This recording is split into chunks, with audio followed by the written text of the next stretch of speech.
ಮಲ್ಲಿಕಾರ್ಜುನ ಖರ್ಗೆ ಅವರಿಗೆ ಅಪಮಾನ ಮಾಡಿರುವ ಪ್ರಕರಣಕ್ಕೆ ಸಂಬಂಧಪಟ್ಟಂತೆ ಚಕ್ರವರ್ತಿ ಸೂಲಿಬೆಲೆ ಅವರಿಗೆ ಬಿಗ್ ರಿಲೀಫ್ ಸಿಕ್ಕಿದೆ ಅನ್ನೋದರ ಡೀಟೇಲ್ಸ್ ಸದ್ಯ ಸಿಗ್ತಾ ಇದೆ. ಜಾತಿ ನಿಂದನೆ ಪ್ರಕರಣ ಕೋರ್ಟ್ ಮೆಟ್ಟಿಲೇರಿತ್ತು. ಈ ಪ್ರಕರಣ ಸದ್ಯ ಕೋರ್ಟ್ ನಿಂದ ಬಿಗ್ ರಿಲೀಫ್ ಸಿಕ್ಕಿದೆ ಚಕ್ರವರ್ತಿ ಸೂಲಿಬೆಲೆ ಅವರಿಗೆ ಅನ್ನೋದರ ಡೀಟೇಲ್ಸ್ ಸದ್ಯ ಸಿಗ್ತಾ ಇರೋದು. ಎಫ್ಐಆರ್ಗೆ ತಡೆ ನೀಡಿರೋದು ಹೈಕೋರ್ಟ್. ಕಲಬುರಗಿ ಹೈಕೋರ್ಟ್ ನಿಂದ ಎಫ್ಐಆರ್ಗೆ ತಡೆಯಾಜ್ಞೆ ನೀಡಲಾಗಿದೆ ಅನ್ನೋದರ ಡೀಟೇಲ್ಸ್ ಸಿಗ್ತಾ ಇದೆ. ಅಲ್ಲಿಗೆ ಚಕ್ರವರ್ತಿ ಸೂಲಿಬೆಲೆ ಅವರಿಗೆ ಬಿಗ್ ರಿಲೀಫ್. ಈ ಪ್ರಕರಣದಲ್ಲಿ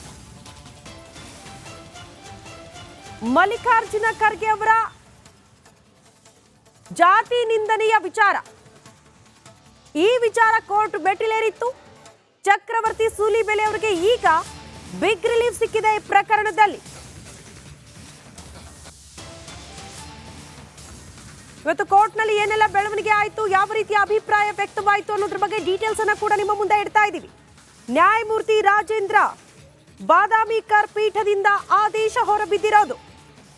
ಅಯೋಗ್ಯ ಎನ್ನುವ ಹೇಳಿಕೆ ಯಾವ ಜಾತಿಗೂ ಬರೋದಿಲ್ಲ ಅನ್ನುವಂತಹ ವಿಚಾರವನ್ನ ಬಹಳ ಸ್ಪಷ್ಟವಾಗಿ ಹೇಳಲಾಗಿದೆ.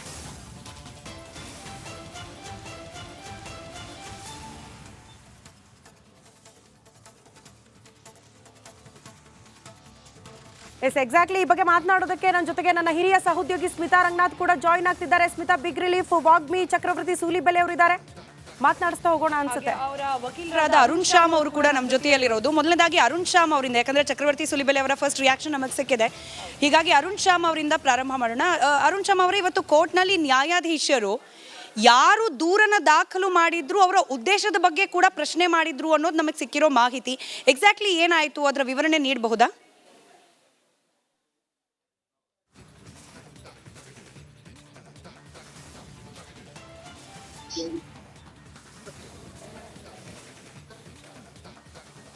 ಸರ್, ನಮ್ಮ ಧ್ವನಿ ಕೇಳಿಸ್ತಿದೆಯಾ ತಮಗೆ? ಕೇಳಿಸ್ತಾ ಇದೆ ಸ್ಮಿತಾ ಅವರೇ. ಅರುಣ್ ಶ್ಯಾಮ್ ಅವರೇ, ನಾನು ಕೇಳ್ತಾ ಇದ್ದೆ ನೋಡಿ, ಯಾರು ಚಕ್ರವರ್ತಿ ಸೂಲಿಬೆಲೆ ಅವರ ವಿರುದ್ಧವಾಗಿ ದೂರನ್ನ ಕೊಟ್ಟಿದ್ರು ಅವ್ರ ಉದ್ದೇಶದ ಬಗ್ಗೆ ಕೂಡ ಪ್ರಶ್ನೆ ಕೇಳ್ತು ನ್ಯಾಯಪೀಠ ಅಂತ ಹೇಳಿ, ಏನಾಯ್ತು ಎಕ್ಸಾಕ್ಟ್ಲಿ ವಿವರಿಸಬಹುದಾ? ಇವತ್ತು ಚಕ್ರವರ್ತಿ ಸೂಲಿಬೆಲೆ ಅವರ ಮೇಲೆ ದಾಖಲಾದಂತ ಎಫ್ಐಆರ್ ರದ್ದತಿ ಕೋರಿ ನಾವು ಮಾನ್ಯ ಉಚ್ಚ ನ್ಯಾಯಾಲಯದ ಕಲಬುರಗಿ ಪೀಠದಲ್ಲಿ 482 ಪಿಟಿಷನ್ ಅಂತ ಹೇಳ್ತಾರೆ, ಕ್ವಾಶಿಂಗ್, ಇದನ್ನ ರದ್ದತಿ ಮಾಡಬೇಕು ಅಂತ ಪ್ರಕರಣವನ್ನ ದಾಖಲಿಸಿದ್ವಿ.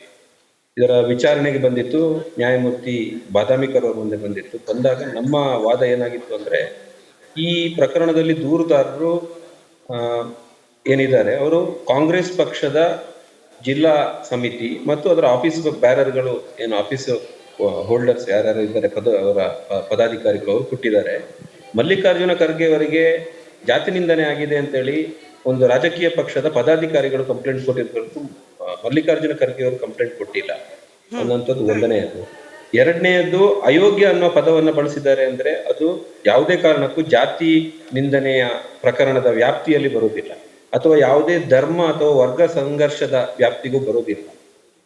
ಕೇವಲ ದುರುದ್ದೇಶ, ರಾಜಕೀಯ ದುರುದ್ದೇಶ ಇಟ್ಕೊಂಡು ಬೇಕು ಅನ್ನುವಂತಹ ಒಂದು ಕಾರಣಕ್ಕೆ ಇವರ ಮೇಲೆ ಈ ರೀತಿಯಾದಂತಹ ಒಂದು ಪ್ರಕರಣವನ್ನ ದಾಖಲು ಮಾಡಿ ಇವರಿಗೆ ಬೇಲ್ ಕೂಡ ಸಿಗಬಾರ್ದು, ಸ್ವಲ್ಪ ದಿವಸ ಇವರನ್ನ ಒಳಗಡೆ ಇಡಬೇಕು ಅನ್ನುವಂತಹ ದುರುದ್ದೇಶದಿಂದ ರಾಜಕೀಯ ಪ್ರೇರಿತವಾಗಿ ಈ ಪ್ರಕರಣ ದಾಖಲಾಗಿದೆ ಅಂತ ನಾವು ವಾದವನ್ನು ಮಂಡಿಸಿದ್ವಿ. ಇದನ್ನ ಆಲಿಸಿದಂತ ನ್ಯಾಯಪೀಠ ಚಕ್ರವರ್ತಿ ಸೂಲಿಬೆಲೆ ಅವರ ಏನಾದ್ರೂ ಹೇಳಿರಬಹುದು, ಆದ್ರೆ ನಿಮ್ಮ ಉದ್ದೇಶ ಏನು, ಎಲ್ಲಿದೆ ಇದು, ಕಾನೂನಿನ ವ್ಯಾಪ್ತಿಗೆ ಹೇಗೆ ಬರ್ತದೆ, ಇಲ್ಲಿ ಎಲ್ಲಿ ಉಲ್ಲಂಘನೆ ಆಗಿದೆ, ನೀವು ಬೇರೆ ಯಾವುದೇ ಅಫೆನ್ಸ್ ಬರೋದಿಲ್ಲ ಅಂತ ಗೊತ್ತಿದ್ರು ಕೂಡ ಇದನ್ನ ದಾಖಲು ಮಾಡಿದ್ದೀರಿ, ಏನ್ ಹೇಳ್ತೀರಿ ನೀವು ಅಂತ ಕೇಳಿದಾಗ ಪೊಲೀಸರ ಕೈಯಲ್ಲಿ ಅಥವಾ ಅವರ ಬೇರೆ ಕೈಯಲ್ಲಿ ಉತ್ತರವೇ ಇರಲಿಲ್ಲ. ಅಂತ ಪರಿಸ್ಥಿತಿ ಇತ್ತು ಇವತ್ತು ಕೋರ್ಟ್ನಲ್ಲಿ. ಮತ್ತು ಒಂದಷ್ಟು ನಗೆಪಾಟಲಿಗೆ ಈಡಾಗದಂತಹ ಸನ್ನಿವೇಶ ಕೂಡ ಎದುರಾಯಿತು. ನಾವು ಹೇಳ್ತಿದ್ದಂಗೆ ಕಂಪ್ಲೇಂಟ್ ಓದಿದ್ರೆ ಯಾರಿಗೂ ಕೂಡ ಅದೊಂದು ತಮಾಷೆ ವಿಷಯವಾಗಿ ಕಾಣೋ ತರ ಇದೆ. ಅಂದ್ರೆ ಅಯೋಗ್ಯ ಅನ್ನೋ ಪದವನ್ನ ಬಳಸಿದ್ದಕ್ಕೆ ಯಾರೋ ಕಂಪ್ಲೇಂಟ್ ಕೊಡೋದು, ಅದಕ್ಕೆ ಎಫ್ಐಆರ್ ಮಾಡುವಂತದ್ದು, ಜಾತಿ ನಿಂದನೆ ಕೇಸ್ ದಾಖಲು ಮಾಡಿ, ನೋಡಿದ್ರೆ ರಾಜಕೀಯ ದುರುದ್ದೇಶದಿಂದ ಮಾಡಿರುವಂತದ್ದು. ಅಂದ್ರೆ ಈ ಚುನಾವಣೆ ಸಂದರ್ಭದಲ್ಲಿ ಈ ಒಂದು ಉದ್ದೇಶದಿಂದ ಇಟ್ಕೊಂಡು ಮಾಡಿದ್ದಾರೆ ಅಂತ. ಚಕ್ರವರ್ತಿ ಸೂಲಿಬೆಲೆ ಅವರೇ, ಅವಾಗಲೇ ಮಾತನಾಡುವಾಗ ನೀವು ಹೇಳಿದ್ರಿ ಬಾಯಿ ಮುಚ್ಚಿಸೋ ಪ್ರಯತ್ನಕ್ಕೆ ಈ ರೀತಿಯಾಗಿ ಮಾಡಿದ್ರು, ಆದ್ರೆ ವಿಫಲರಾದ್ರು ಅಂತ ಹೇಳಿ. ಕೆಲವೇ ಕ್ಷಣಗಳ ಹಿಂದೆ ಮತ್ತೆ ಟ್ವೀಟ್ ಮಾಡಿದ್ದೀರಿ ಅದೇ ಪದವನ್ನ ಬಳಸ್ಕೊಂಡು ತಾವು ಅಂತ ಹೇಳಿ. ಒಂದು ಅಯೋಗ್ಯ ಅನ್ನೋ ಪದ ನಮ್ಮಲ್ಲಿ ಸಹಜವಾಗಿ ಬಳಕೆಯಾಗುವಂಥದ್ದು ಒಂದು ಆಶ್ಚರ್ಯ ಅನ್ಸುತ್ತೆ. ನನಗೊಂದು ಇಂಟರ್ವ್ಯೂ ಒಂದ್ಸಲ ಕೇಳಿದ್ರು, ನೀವು ಯಾವ ಪದವನ್ನ ತುಂಬಾ ಹೆಚ್ಚಾಗಿ ಬೈಗಳಗ್ ಬಳಸ್ತೀರಾ ಅಂತ. ಅಯೋಗ್ಯ ಅನ್ನೋ ಪದ ಒಂದೇ ನಾನು ಬಳಸುವಂತ, ನಾನು ಬಳಸೋ 2 ಪದಗಳಲ್ಲಿ ಒಂದು ಪದ ಅಯೋಗ್ಯ ಅಂತ. ಯೋಗ್ಯರಲ್ಲದವರು ಅಂತ. ನಾನು ನನ್ನ ಭಾಷಣದಲ್ಲಿ ತುಂಬಾ ಸ್ಪಷ್ಟವಾಗಿ ಹೇಳಿದ್ದೆ, ಎಂತೆಂತ ಕಟ್ಟಡಗಳನ್ನ ನಮ್ಮ ದುಡ್ಡಿನಲ್ಲಿ ಕಟ್ಟಿಬಿಡ್ತಾರೆ, ಅಯೋಗ್ಯರು ಎಂತೆಂಥವ್ರು ಇದ್ದಾರೆ ಅಂತ ಹೇಳಿದ್ದೆ. ಅದನ್ನ ನೇರವಾಗಿ ತನ್ನ ಮೇಲೆ ಅವರು ಆರೋಪಿಸಿಕೊಂಡು ಬಹಳ ವಿಚಿತ್ರವಾದ ಸಂಗತಿ. ನಾನು ಹೋಗಿ ಹೇಳಲಿಕ್ಕೆ ಇಷ್ಟಪಡೋದು ಏನು ಅಂತಂದ್ರೆ, ಇಂಥ ಕಟ್ಟಡಗಳನ್ನು ಕಟ್ಟುವ ಯೋಗ್ಯತೆ ಅವರಿಗೆ ಮಾತ್ರ ಇದೆ ಅಂತ ಹೇಳಲಿಕ್ಕೆ ಇಷ್ಟಪಡ್ತೀನಿ ಅಂತ. ಇನ್ನು ಮುಂದೆ ಅಯೋಗ್ಯ, ಅಸಂಬದ್ಧ ಈ ತರದ ಪದಗಳನ್ನ ಬಳಸುವಂತೆ ಇಲ್ಲ ಅಂತ ಹೇಳೋದು ಬಹಳ ದುರದೃಷ್ಟಕರ. ಬಟ್ ನಂಗೆ ಇರುವಂತ ಬೇಸರ ಏನು ಅಂತಂದ್ರೆ, ಈ ಒಟ್ಟು ಕಾನೂನು ಇದೆಯಲ್ಲ, ಈ ಕಾನೂನು ಯಾರಿಗೋಸ್ಕರ ಇದೆ ಅಂತಂದ್ರೆ, ಇದು ದಲಿತರ ಮೇಲೆ ಆಗುವಂತ ಶೋಷಣೆಯ ವಿರುದ್ಧ ಅವ್ರು ಹೋರಾಟಕ್ಕೆ ಅವ್ರನ್ನ ಎಂಪವರ್ ಮಾಡಿರುವಂತ ಕಾನೂನು. ಇದರ ಬಗ್ಗೆ ತುಂಬಾ ಗಮನಗಳಿವೆ.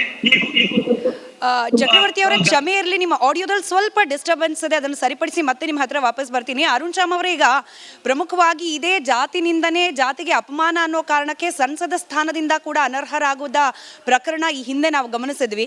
ಉದ್ದೇಶ ಹಾಗೆ ಇತ್ತ, ತಾವು ವಕೀಲರಿದ್ದೀರಿ, ತಾವು ವಾದ ಮಂಡನೆ ಮಾಡೋ ಸಂದರ್ಭದಲ್ಲಿ ತಾವು ಬಳಸ್ಕೊಂಡ ಅಂಶಗಳು, ಪ್ರಸ್ತಾಪಿಸಿದ ಅಂಶಗಳು, ಅದನ್ನ ಹಾಗೆ ಯಾರು ದೂರು ಕೊಟ್ಟಿದ್ರು ಅವರ ಉದ್ದೇಶದ ಬಗ್ಗೆ ನೀವು ಪ್ರಶ್ನೆ ಮಾಡಿದ್ದು ನ್ಯಾಯಪೀಠದ ಮುಂದೆ, ಅದನ್ನು ವಿವರಿಸಬಹುದಾ? ಸ್ಮಿತಾ, ಜಾತಿ ನಿಂದನೆ ಪ್ರಕರಣ ದಾಖಲಾದ ತಕ್ಷಣ ಅದರಲ್ಲಿ ಆಂಟಿಸಿಪೇಟರಿ ಬೇಲ್, ನಿರೀಕ್ಷಣಾ ಜಾಮೀನಿಗೆ ಕೊಡಬಾರ್ದು ಅನ್ನುವಂತ ಒಂದು ಕ್ಲಾಸ್ ಇದೆ. ಆ ಒಂದು ಕಾನೂನನ್ನು ದುರುಪಯೋಗ ಮಾಡುವಂತ ಒಂದು ಪ್ರಕರಣ ಅಂತ ಇದಕ್ಕೆ ನಾವು ವಾದ ಮಂಡಿಸಿದ್ವಿ. ಯಾಕೆ ಅಂತ ಹೇಳಿದ್ರೆ, ಒಂದು ರೀತಿ ಉದಾಹರಣೆಗೆ ಈಗ ಆಂಟಿಸಿಪೇಟರಿ ಬೇಲ್ ಹಾಕಿದಂತ ಸಂದರ್ಭದಲ್ಲಿ, ನಿರೀಕ್ಷಣಾ ಜಾಮೀನು ಹಾಕಿದ ಸಂದರ್ಭದಲ್ಲಿ ಏನಾಗ್ತದೆ ಅಂದ್ರೆ, SC/ST ಅಟ್ರಾಸಿಟಿ ಕೇಸ್ ಇರೋದ್ರಿಂದ ಬೇಲ್ ಸಿಗಬಾರ್ದು, ಅವರಿಗೆ ನಿರೀಕ್ಷಣಾ ಜಾಮೀನು ಸಿಗಬಾರ್ದು ಅನ್ನುವಂತ ಒಂದು ಪ್ರಯತ್ನ ಆಗಿತ್ತು.